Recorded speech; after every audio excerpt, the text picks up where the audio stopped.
This is Atlantic Television Network. Welcome to Global News. First, the highlights. Fubara shows support for Tinubu in 2027 elections. Senate received Tinubu's 2026 to 2028 MTEF and FSP for approval. INEC to begin continuous voter register January 5. CBN the list on licensed BDCs.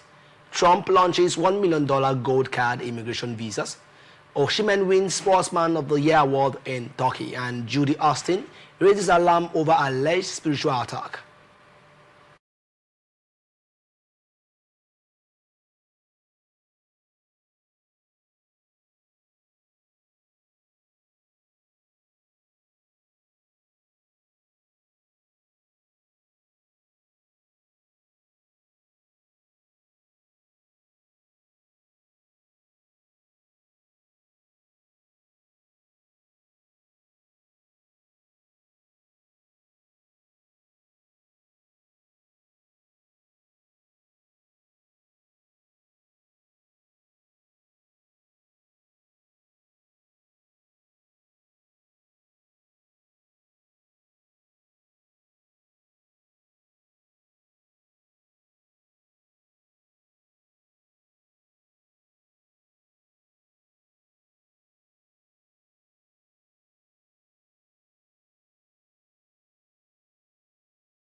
Welcome back. Rivers State Governor Sim Fubara says he would ensure that everyone supports President Bola Tinubu and also promised to work with any group to ensure that Tinubu wins in 2027.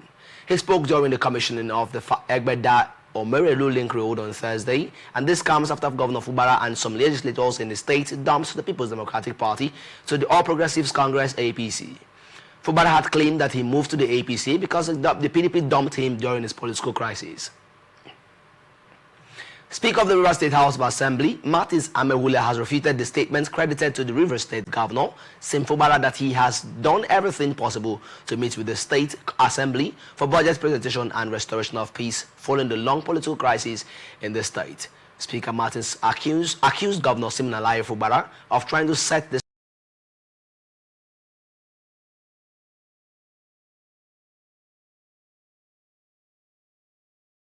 are expecting a dividend of democracy. The Speaker, who said these at the press briefing on Thursday, immediately after the expiration of the 6-month emergency rule in River State, the FCT Minister Yesom Wike invited the State Assembly members and the Governor to a meeting in line with the directive of President Bola Tinubu, stressing that the Governor has been disbursing state funds without approval and awarding contracts to his cronies.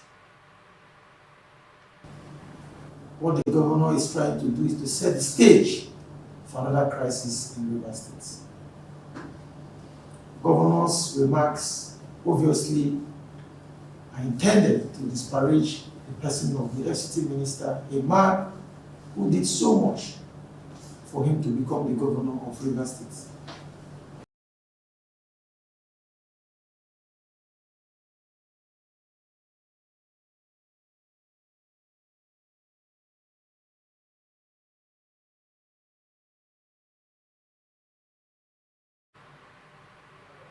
To set the record straight, the Speaker, Rivers State House of Assembly, Martin Semewule, also said after the emergency rule, the FCT Minister Yesom Wike also called for a meeting at the residence of Chief Ferdinand and Abraba, where all the Assembly members, the Governor, and other stakeholders were asked to reconcile their differences. The Speaker further reminded the Rivers State Governor that Rivers State House of Assembly is not for sale, and also advised that attacking the FCT Minister and Sir Ferdinand and Abraba through social media does not show leadership. First and foremost, shortly after the emergency rule was terminated by His Excellency the President and Commander-in-Chief of the Armed Forces, President Bola Ahmed Tinubu GCFR, the FCT Minister, who is the leader, the political leader of Rivers State, following the directives of Mr. President, summoned a meeting between us and the government. I can confirm to Rivers people and Nigerians that the governor was with us in a meeting in the FCT Minister's house in Abuja. We met with him. Myself, the leader, was there because the idea was meet with principal officers first so that we look at the way forward following the termination of emergency rule. So we met with the governor and we deliberated on a number of issues, particularly on the way forward for the state following the end of emergency rule. In that meeting, the terms of the settlement order we discussed during the emergency rule, we re-emphasized them.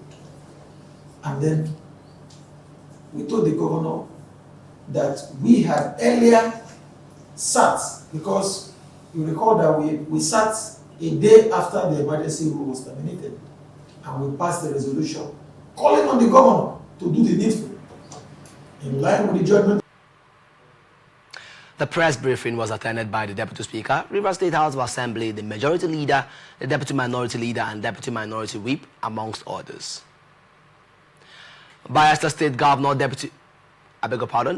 Deputy Governor Lawrence Eru Jakpo has been admitted for medical treatment at the Federal Medical Center FMC in Egua after he allegedly collapsed in his office.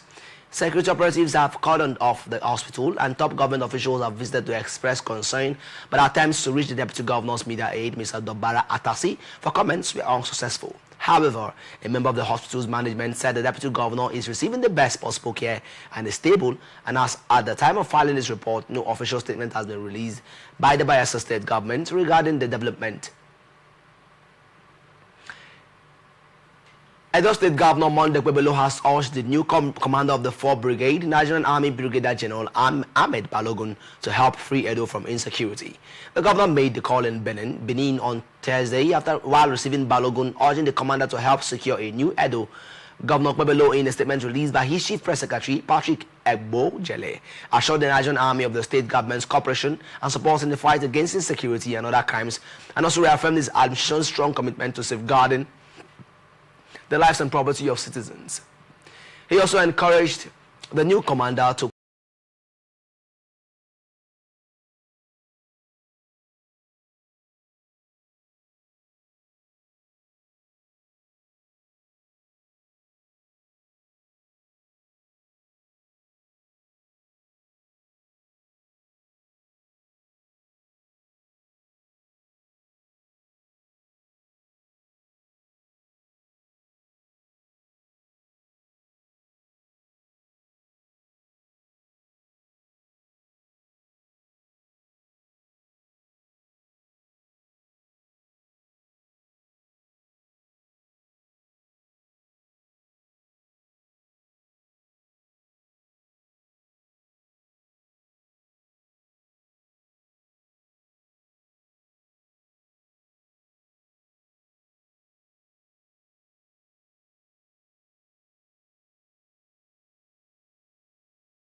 Cross River State's House of Assembly has removed the chairman of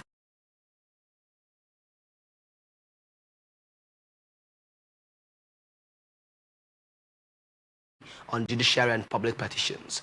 The matter dates back to June 10, 2025, when the Assembly received a petition from 8 councillors of the Bekwara Legislative Council, and the petition accused Ushe of corruption, abuse of office, arbitrary stoppage of councillors' salaries, and violation of due process in council administration.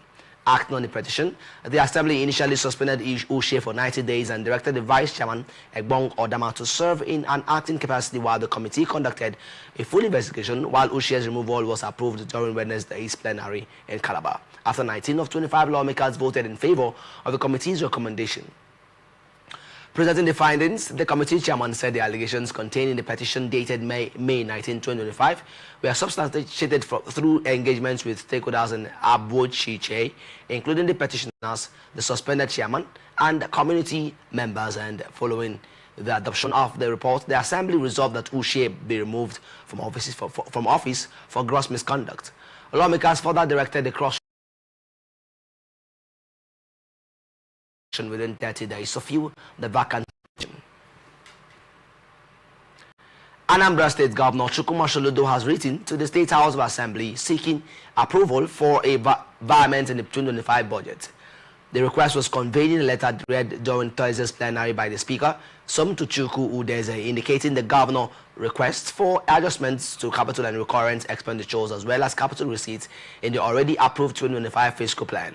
Although the full details of the proposed adjustments were not made public, the letter said the environment was necessitated by emerging priorities, limited resources, and prevailing economic challenges, adding that the state government is taking decisive steps to address pressing needs across Anambra and ensure maximum value and impact for residents. He also said the adjustments were aimed at delivering improved service outcomes across the state, and responding, the Speaker referred the letter to the House Committee on Finance and Appropriation, directing it to report back next week, and the House thereafter adjourned plenary to Tuesday, December 16, 2025. Soludo further said the 2026 budget framework reflected his administration's intensified focus on delivery, stressing that the 2025 budget achieved over 60% performance despite being an election year, while the proposed budget has a deficit of 225.7 billion naira, expected to be financed through hybrid funding options, public-private partnerships, improved internally generated revenue, concessions, and support from financial institutions. Lagos State Police Command has uncovered a clandestine fake pharmaceutical operation in the Ojo area of the state. The police exposed a major illegal drug manufacturing network operating from the top floor of a multi-story building that was discovered on an enforcement operation personally led by the Commissioner of Police, Olohundare Jibo.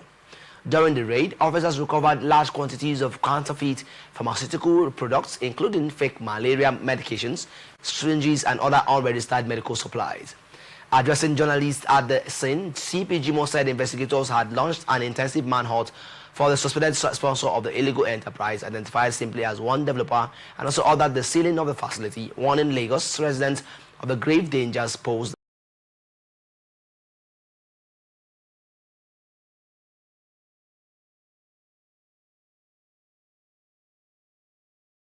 Products, thereby reintroducing them into the market. Lagos State government has launched a manhunt for suspected hoodlums who attacked and injured 4 officials of the State Environmental Sanitation Corps during an enforcement operation at a restaurant in the Victoria Island area. The government also said it had arrested the supervisor of the restaurant and sealed the facility until further notice. The Commissioner for Environment and Water Resources, Tokumbo Wahab, disclosed this in a statement on Facebook, adding that a joint team of the Lagos State Wastewater Management Office and the Environmental Sanitation Corps had visited the restaurant for a follow-up enforcement after the facility was earlier seized for allegedly discharging untreated wastewater, fats, and oils into the environment. Wahab said upon arrival, the team discovered that the government seal had been broken, while hoodlums from the restaurant attacked the enforcement officers, injuring 4 of them. He warned that any business or individual who assaults, obstructs, or threatens government officers on duty would face decisive action, adding that such premises will be sealed and those involved prosecuted. Lagos State Police Command has debunked claims circulating on social media that an inspector of police was caught stealing in a viral video, insisting that the narration accompanying the footage is false and misleading. The matter first drew a wide attention after a viral video circulated on Wednesday showing a uniformed officer with blood pouring from his mouth, sitting on the ground surrounded by an angry crowd, and in the footage, the officer appeared distressed and pleading, while dozens of onlookers held up their phones to record the incident. The command also said the inspector had been subjected to disciplinary actions for unprofessional conduct, while 13 suspects captured assaulting the officer in the video have been arrested and will be prosecuted of investigations. A statement by Police Lagos State Command CP Olohundare Jimo condemned the unprofessional conduct of the personnel involved, but warned that assaulting law enforcement officers is a criminal offense and will not be condoned under any circumstances. The PRO urged the public to remain calm, avoid spreading misinformation, and continue to cooperate with the police in maintaining law and order across the state. Ogun State government has commenced a new phase of road maintenance across the state as part of preparations for the Yuletide season. The initiative, coordinated by the Ogun State Public Works Agency, seeks to improve road conditions, ease traffic flow, and enhance safety for residents, commuters, and tourists. Speaking on the renewed intervention on Thursday, the special advisor to the governor on public works, Babatunde Adeshina, said that the intervention was part of a continuous road improvement program aimed at boosting economic activities and ensuring safer mobility across the state, adding that the state is committed to ensuring that major and inner roads remain motorable throughout and after the festive period. He also said the ongoing repairs will focus on high traffic corridors, link roads, and critical routes connecting major communities, adding that the agency had already deployed multiple teams across the 3 senatorial districts to ensure timely completion, and further encouraged the general public to support the agency by reporting areas requiring urgent attention, as community feedback would always play key roles in the agency's rapid response efforts.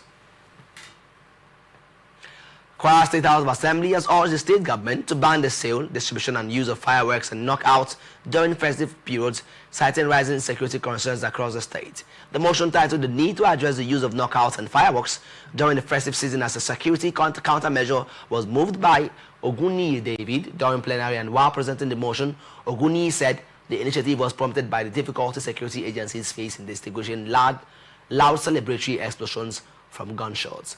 Other lawmakers who spoke on the issue also expressed concern that the unauthorized use of fireworks can create panic, confusion, and unnecessary tension among residents, particularly during peak festive celebrations.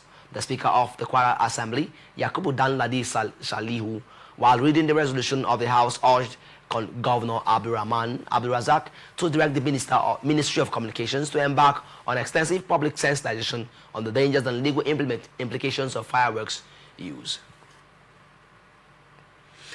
Tragedy struck in the early hours of Thursday, December 11, 2025, when at least 8 students of the University of Jos, Jos Plateau State, were killed after a trailer lost control and collided with a bus conveying them from a night out on Zaria Road in the Jos metropolis.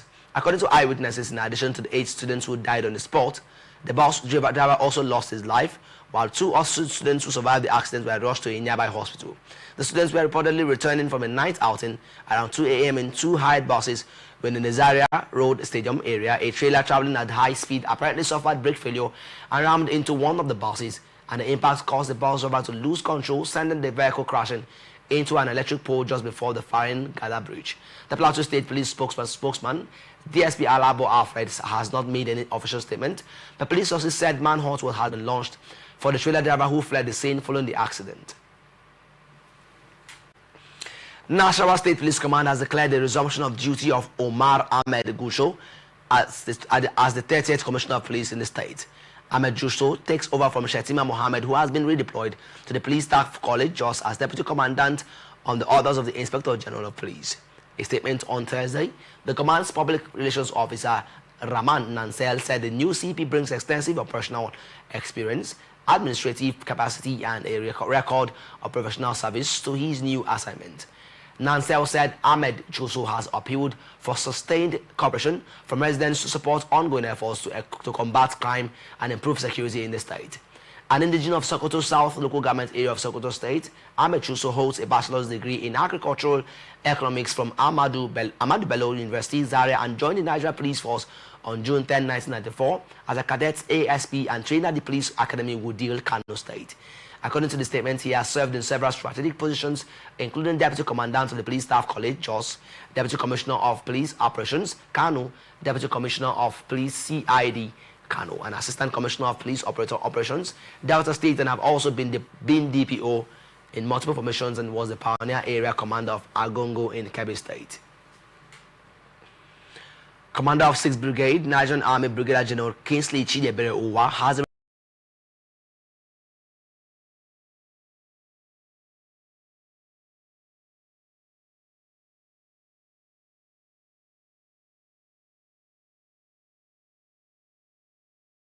are of thief origin. A statement by the brigade acting spokesperson, Lieutenant Umar Mohammed, said Afin Wuta aimed at restoring security and public confidence in southern Taraba.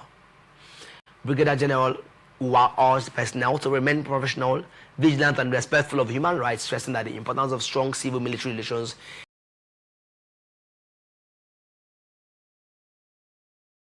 is including Ayu, Dushima, New Bogo, Tiopa, Piki, and Tiojande remain deserted following the attacks.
You're watching the Global News on Atlantic Television Network. We return after this break. Do stay tuned.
Welcome back. Thank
President Bola Tinubu has sent the 2026 to 2028 medium-term expenditure framework and fiscal strategy paper to the House of Representatives for consideration and approval. The president's letter, read during plenary by Deputy Speaker Benjamin Kalu, who presided over the session, urged lawmakers to give the documents prompt attention, adding that the MTEF and fiscal strategy paper (FSP) are foundational policy documents required by the Fiscal Responsibility Act to guide Nigeria's annual budget of preparation, while the MTEF and FSP outlines the federal government's fiscal policy direction, macroeconomic assumptions, revenue projections, and spending priorities over a 3-year period. The documents serve several key functions, such as for providing the fiscal parameters such as oil benchmark price, exchange rate, and revenue targets on which the national budget is built, and also enhance budget discipline by ensuring spending decisions align with realistic revenue expectations. MTEF and FSP improve further transparency and predictability, allowing MDS, investors and development partners to plan around government priorities and also strengthen legislative oversight. As the National Assembly must approve the MTEF and FSP before the executive submits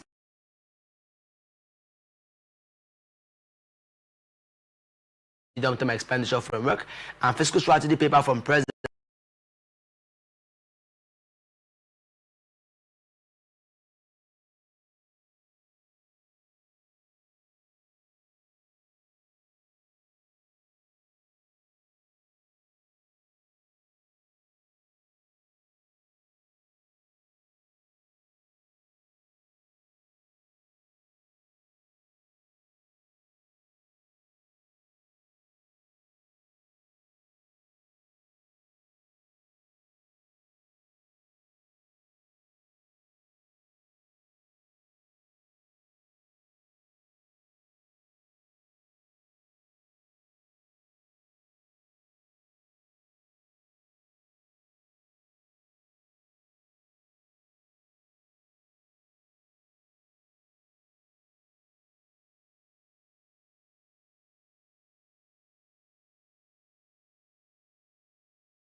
Senate has received the 2026 to 2028 medium-term expenditure framework and fiscal strategy paper from President Bola Tinubu, marking the formal launch of the 2026 federal budget cycle.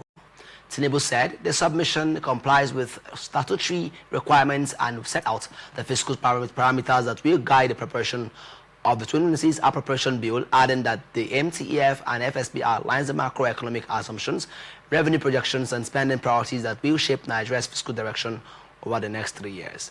The letter was read during plenary by the Deputy President of the Senate, Senator Barau Jibrin, APC Kano North, who urged lawmakers to expedite consideration of the document, and the 2026 budget of the federal government will be prepared based on the parameters and fiscal assumptions therein.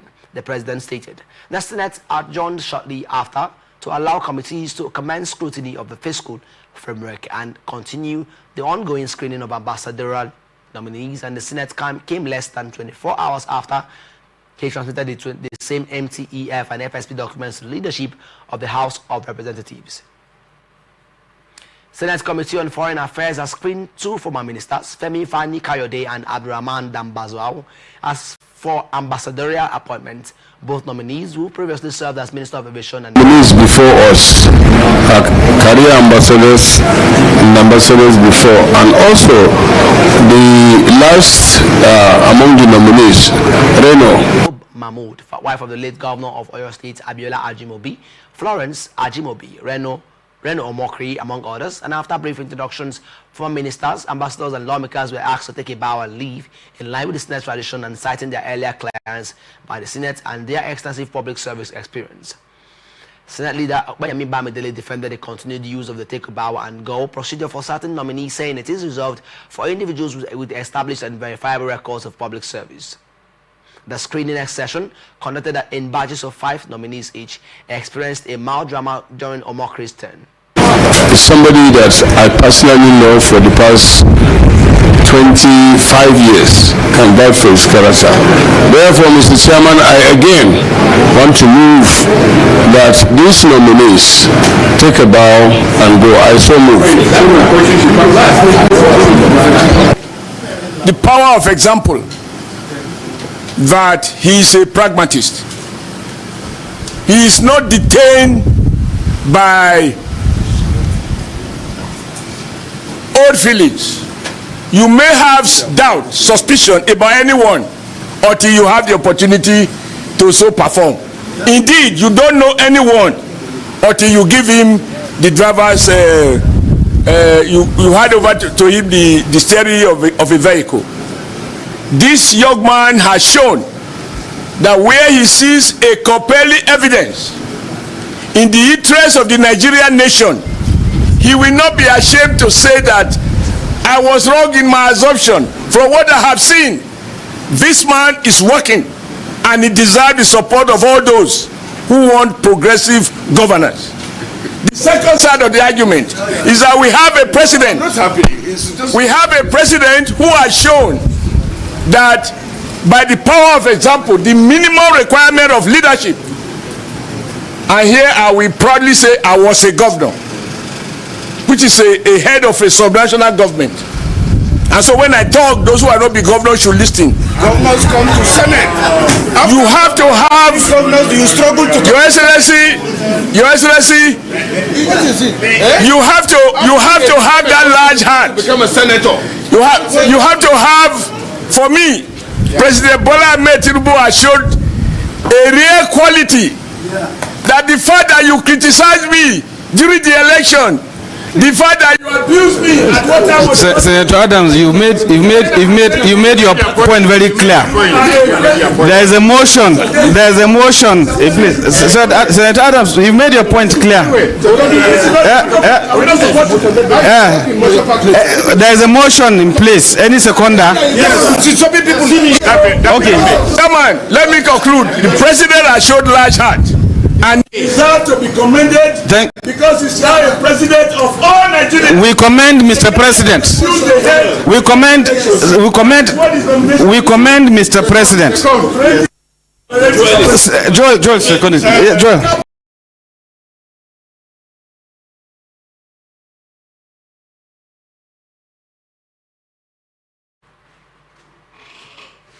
The committee chairman, Senator Abubakar Sani Bello, was able to settle the rift when he asked if the two senators are opposed to Omar Kri's nomination. Senator Ndume, are you opposed to Omar Kri's nomination? No. Senator Shoman, are you opposed to the nomination? I have seconded it over and over 100%. So you're on the same page? You're on the same page. I say another to put the question. Put the question. Discussion colleagues. A motion has been moved and seconded. Those in support say aye. Aye. Those against say nay. The ayes have it.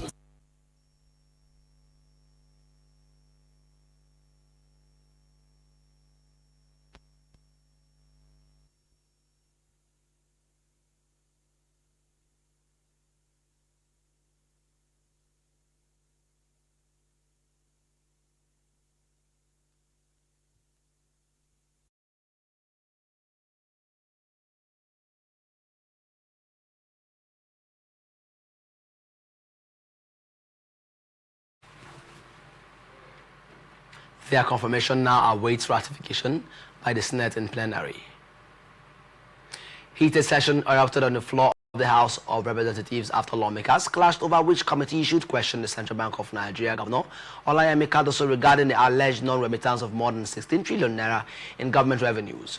The uproar followed the adoption of a motion titled Non-Remittance of Over 5 trillion naira operating surplus and 11 trillion naira government revenue by the Central Bank of Nigeria, sponsored by Osun Lawmaker and Public Accounts Committee Chairman Bamidele Salam. Salam urged the House to summon the CBN Governor to provide explanations and present actionable measures to ensure immediate payment of all outstanding debts owed to the federal government, and also called for a firm directive enforcing and compelling the agency to appear before the Committee on Public Accounts. Solely warned that the allegations contained in the motion were troubling for the nation's economic managers. House of Representatives has raised concern over the steep rise in domestic airfares ahead of the 2025 Yuletide season, warning that the trend poses significant security risks as millions of Nigerians prepare to travel across the country. During Thursday's plenary, the House urged the federal government to introduce tax reliefs for airline operators and enforce a 50% reduction in airport charges during festive periods to cushion the financial burden on travelers, and the resolution followed the adoption of amendments to a motion of urgent public importance titled The Exorbitant Rise of Airline Ticket Cost and the Consequential Impact on Security of Lives Air Ambulance Costs, sponsored by Abia lawmaker Obinna Agwacha. Speaking on the motion, Agwacha said Christmas remains a period of reunion and a joy for families, but warned that the 2025 celebrations are being threatened by harsh economic realities, adding that the sharp increase in domestic airfares has effectively priced many Nigerians out of traveling home for the holidays. According to him, the current pricing environment has created an economic barrier preventing families from uniting during the festive season despite its cultural importance, and further cautioned that the airfare trend is undermining national cohesion. While some lawmakers supported the motion, others opined that the government should also improve road infrastructure and ensure security to ease pressure on air travel.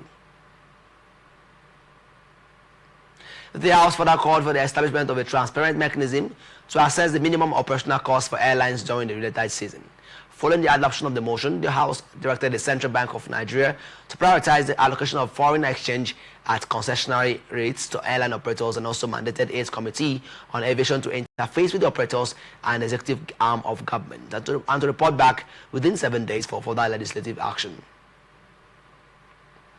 House of Representatives has passed a bill for second reading, a bill to amend the Central Bank of Nigeria CBN Act, the bill which aims to enhance the Apex Bank's day-to-day operations through professional oversight and stronger checks and balances, as well as ensure proper governance and accountability within the CBN, was sponsored by House Leader Honorable Julius Ihomvere Edo and member from Lagos State Honorable Okejo Onwa-Kalusi. Speaking during plenary, Honorable Onwa-Kalusi spoke on the need for robust checks to improve the bank's operational efficiency. The House also plans to investigate the Nigerian National Petroleum Company Limited NNPCL pension fund over alleged fraud, following a motion by Honorable Muhammad Shehu stressing on the importance of transparency in the management of the funds. The Green Chamber has passed for a second reading a bill to establish the Armed Forces Medical College in Abuja, sponsored by Honorable Baba Jimmy Benson, as well as to strengthen the National Human Rights Commission for greater efficiency, following an amendment bill sponsored by Honorable Mudashiru Alani. National Working Committee of the People's Democratic Party has reaffirmed its authority over the party, with National Chairman Tanimu Turaki-San insisting that the Independent National Electoral Commission recognizes the NWC backed by PDP governors as the authentic leadership of the party. Speaking at the presentation of the certificate of return to the PDP Ekiti governorship candidate Oluwole Oluyede at the Yaradua Center, Abuja, Turaki said all major stakeholders of the party were with the National Working Committee, NWC. The event was attended by 30 PDP state chairmen, National Assembly members, National Working Committee members, party leaders, and supporters who traveled from Ekiti dressed in colorful Ankara attire. Responding, Senator Samuel Anyanwu, National Secretary of the faction supported by the FCT Minister Yesom Wike, said the Abdurrahman Mohammed-led caretaker committee remained the legitimate leadership of the PDP, while Anyanwu accused Turaki of lying about INEC recognition, claiming that the commission had been duly notified of the party's change of leadership. Turaki, while presenting the certificate of return to the PDP candidate, challenged those claiming to be factional leaders to present the evidence of INEC recognition for their own governorship candidate, and this is coming after INEC had earlier scheduled the Ekiti governorship election for June 20, 2026. Independent National Electoral Commission says Phase 2 of the CVR continuous voter registration exercise will begin on January 5, 2026 after registration centers are moved closer to wards and communities to address distance and access challenges encountered in Phase 1. This is coming after the Commission recorded 2,685,725 people and completed registrations in the first phase of the continuous voter registration exercise, which ended on December 10. INEC Chairman Professor Joas Amopitun, who disclosed this on Thursday at the Nigeria Civil Society Situation Room National Stakeholders Forum on Elections in Abuja, said the figure comprises 1,576,137 completed online registrations and 1,109,588 completed through physical capture, adding that turnout was highest in Osun, Kaduna, Plateau, Imo, Borno, and Lagos, respectively. He said the claims and objections window, which opens on December 15, will allow citizens to verify and correct entries before the data is consolidated, while urging civil society groups and citizens to participate actively, stressing that the voter register had not been comprehensively been made clean since 2011. Amopiton also said the deployment of the bimodal voter accreditation system and the INEC results viewing portal has enhanced transparency, but their performance is often affected by poor network coverage in many polling units, and recall the mock accreditation exercise conducted before the Anambra governorship election, where several polling units experienced delays in BVA's uploads due to unstable network service. He also said while some devices uploaded accreditation figures immediately, others failed because presiding officers operated in areas with weak network service signals, adding that the Commission is in ongoing discussions with the Nigerian Communications Commission and mobile network operators and is exploring alternative technologies and system redundancies, stressing that INEC does not control the underlying telecom infrastructure.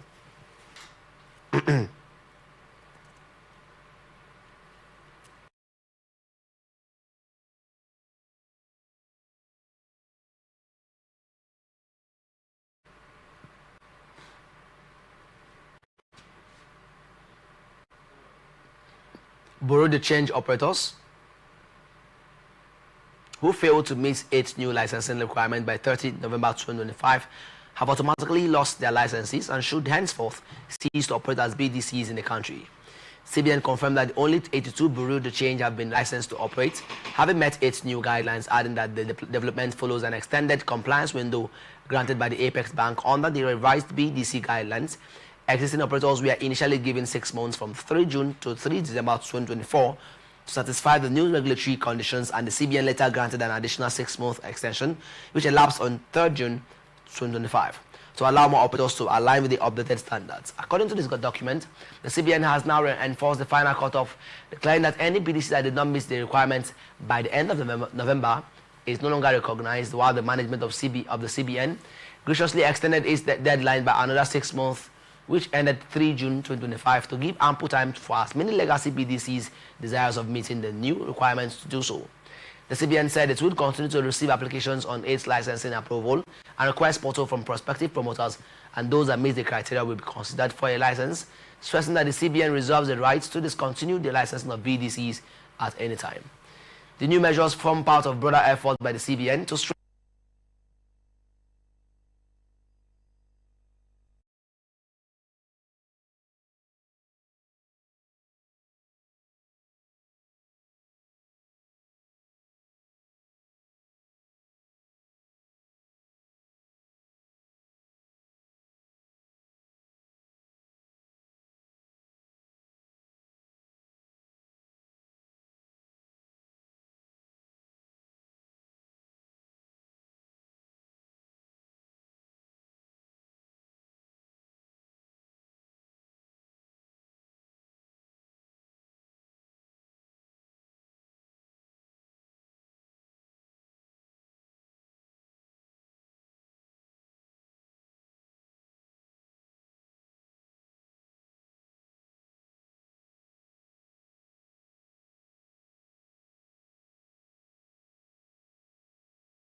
Here now is ATN Sports News.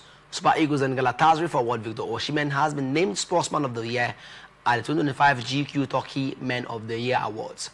The 26-year-old received the prestigious award at an elaborate ceremony. He earned the award for his standout impact at Galatasaray last season, where he scored 37 goals and provided 7 assists in 41 matches, leading the club to the league title and prompting Galatasaray to break the Turkish transfer record with a €75 million permanent deal from Napoli. And now to entertainment news. Judy Austin, a Nigerian actress and second wife to actor Yul Edochie, has called out an unnamed witch for allegedly attacking her and her children. The actress raised the alarm in a series of posts on her Instagram page amid rumors of her separation from Yul. The separation stemmed from Yul Edochie's alleged decision to reconcile with his legal wife, May Edochie. The rumors went viral after Yul made peace with his elder brother, Link Edochie, and Rita Edochie, his auntie, who had constantly accused Judy Austin of snatching him from his legal wife. And that's the global news for tonight. Before we go, another look at the major stories. Fubara assures support for Tinubu in 2027 elections. Senate received Tinubu's 2026 to 2028 MTEF and FSP for approval. INEC to begin continuous voter register January 5. CBN the least unlicensed BDCs. Trump launches $1 million gold card immigration visas. And Osimhen wins Sportsman of the Year award in Turkey. Judy Austin raises alarm over alleged spiritual attack. I am Favor Chi Michael. Thank you for watching. You can follow us on our social media platforms on Twitter and X at Atlantic TV Net, on Facebook and YouTube at Atlantic Television Network, and on Instagram at Atlantic TV Network. And don't forget, peace and unity are the pathways to progress. Do have a wonderful night.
Everybody take a deep breath.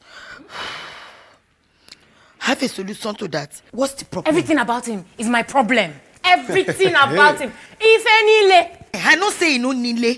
She said more that I am the problem. Yeah, But I get one to get. Me tell you, ma. Yes.